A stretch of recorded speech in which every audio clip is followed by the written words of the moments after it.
where we have brought the UK Home Office into the startup community, where they give free help and advice to startups who are looking to recruit talent from overseas. I've met with the Minister for Immigration twice. We've worked with an organization called the Migration Advisory Committee. This is an independent committee to the government. And up until February, there were no digital and technology jobs on what's called the shortage occupation list for the United Kingdom. There now are, because Tech London Advocates played a very active role explaining to the Migration Advisory Committee what it's all about and why we need these jobs in the UK. We have an education group that works with a number of digital learning programs. We spend a lot of time at the secondary school level, in colleges and universities, showcasing some of the great learning programs that are out there, whether it's Apps for Good, Team Tech, Founders for Schools. These are great digital learning programs, and we're now part of a program called BBC Make It Digital. So the BBC launched a campaign earlier this year, and we're one of 30 partners to really get out there and promote the importance of digital. Women in Tech, it's our largest working group. We have over 300 advocates in that group. And during London Technology Week back in June, which is the second time London's done this, we brought many of our women in tech together. We had an event at the House of Lords for women to come and talk about the challenges that they face and the lack of women in the technology sector, and what can we do about that to change that. So women in tech and diversity in tech is really important. On the other side, we work in areas like fintech, retail tech, health tech, and what we're trying to do there is showcase some of the emerging startups and scale-ups in those sectors. London is being known as a fintech capital. We've seen great businesses from Estonian co-founders, from Tavit company who've launched TransferWise. There are other great fintech businesses. Some of these have emerged to become unicorns, billion-dollar companies. So we want to put the spotlight on those businesses so that when we're talking to the media, when we're talking to the government, and explaining, well, this is what fintech's about, or this is what health tech is about, or these are the companies in retail tech that come to Tech London Advocates as a trusted resource. So in the working groups, and the working groups define what it is that they want to do. I don't necessarily say, oh, you must do this, you must do that. It really comes down to leaders who come together, who meet monthly or quarterly and say, we want to do this, we want to do that, we want to make sure that we have this type of event. We want to bring this group of people together. We've got Lars here from Growth Enabler.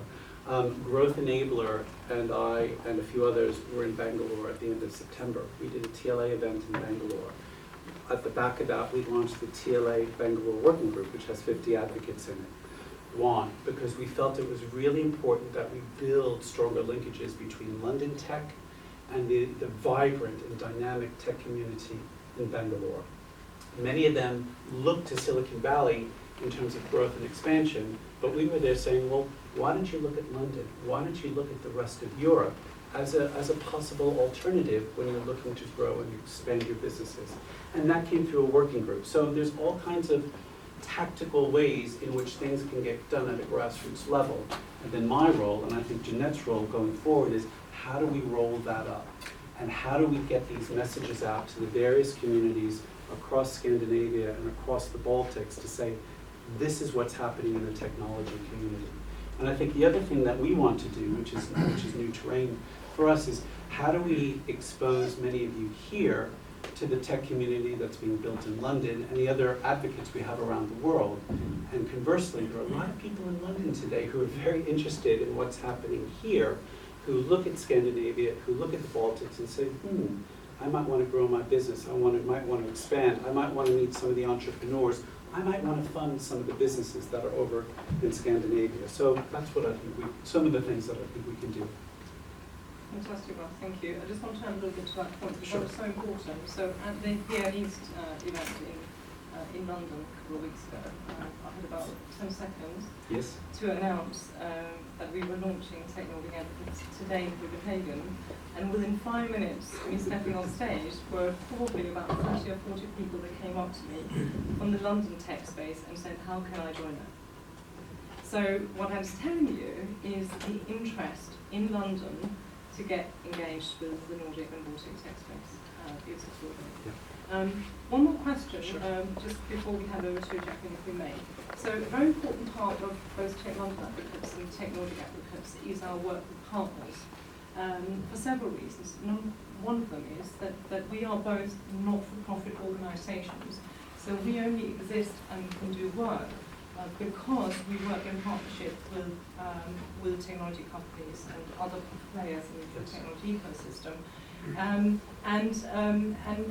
in return for their partnerships and financial contributions, we offer a significant platform to the tech world, very clearly, for organisations in our space that want to grow and expand in the Nordics and Baltics. We are the perfect platform. We're also the perfect bridge across to London and the international tech community. So we need to get more partners and sponsors on board than the two that have very boldly come forward and said, hey, we like this, we want to be part of this. So thank you again to Citrix and Dion & Co.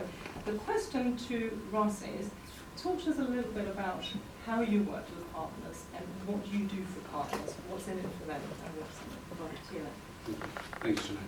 Yes, partners are a very important part of this journey that we're on. When I set this up initially back in 2013, I bravely started to fund this myself. Tech's been very good to me, and this was part of my give back to tech. But later in the year, my bank manager said, you can't keep doing this forever, Russ. So I reached out to a number of organizations to say, look, help me with this. Help me to build this community. And in return, not only can I promote your organization to this great community, but I try to go above and beyond the call of duty, if you will, to sit down with my partners and sponsors to say, this is what's going on in the tech community in London. These are some of the exciting startups that are out there. These are the funding issues that we're facing. These are some of the people that you should be thinking about and getting to know. So, a lot of the organizations that we have, whether it's Tech UK, which Jacqueline represents, City of London Corporation, Vodafone, Russell Reynolds, the executive search firm, Pennington's, the law firm, Here East, who hosted a brilliant event for us a few weeks ago, or Central Co-working space in London and now in Manchester.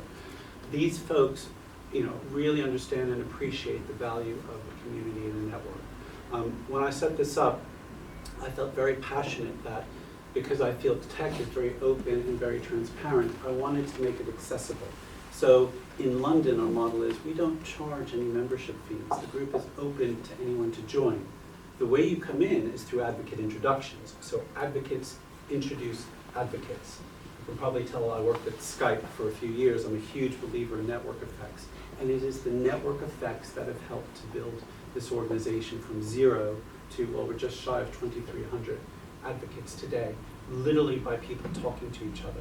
But the partners behind TLA who help me to fund the events, to help me to get the message out to the media, get recognition for that, not only when we broadcast to the media about what we're doing, but to this very important and influential group of leaders across London, the UK, and frankly around the world.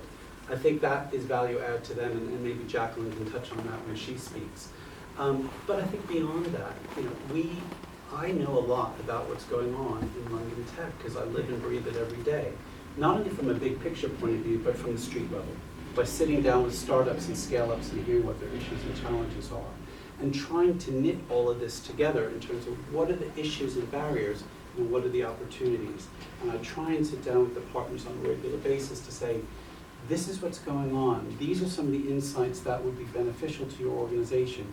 Here are some of the extra introductions that we can make. And I think so far the partners would say that they value that hugely. So it's not a big ask that we have, but I think as we build TLA and as you build TNA, the partners associated with this organization will gain a lot of value from it. Fantastic. I will add one comment to that, and that is I haven't yet spoken to my bank manager. Wait till that call comes. Thank you, Russ, so much. Thank you, Jeanette. Russ will be around, Yep. and so we can all talk to us. Thank you so much. Thanks, Jeanette. And with that, I'd like to introduce you to JaquelinedeRojas. It's a huge honour to have you here today. Thank you, Jacqueline.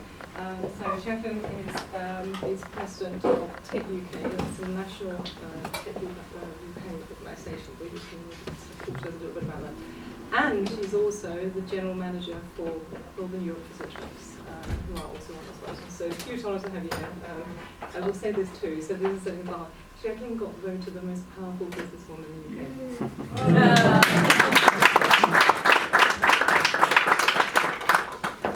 Standing in the right place. Thank you very much, Vanessa, and to Russ. Amazingly passionate people, aren't they? And I think they have a single characteristic trait that they definitely share, which is they are relentless in their pursuit of their mission. And if you know Russ or Janetta at all, they never give up in terms of getting you to turn up to an event or getting you to network with someone else. So that is something that you'll need to get bitten by, that particular bug. It is a pleasure to be here. Thank you very much for giving up your time. Perhaps an introduction on my part. I do have multiple roles. So my day job is as General Manager and Vice President for Citrix Northern Europe, and that is UK, Ireland, the Nordic countries and the Baltics. So it's a really lovely mix in terms of what we're talking about today. And I'm also President of Tech UK, which is a business organisation. So it's not individuals, it's a business organisation that is the voice of the technology industry in the UK. So it's, for example, I chair the Digital Economy Council, which feeds technology advice into government to help set policy and create the conditions for change for an explosive digital environment. And my mission for my presidency is to create a digital nation of significance. And underneath that, we do many things. For example,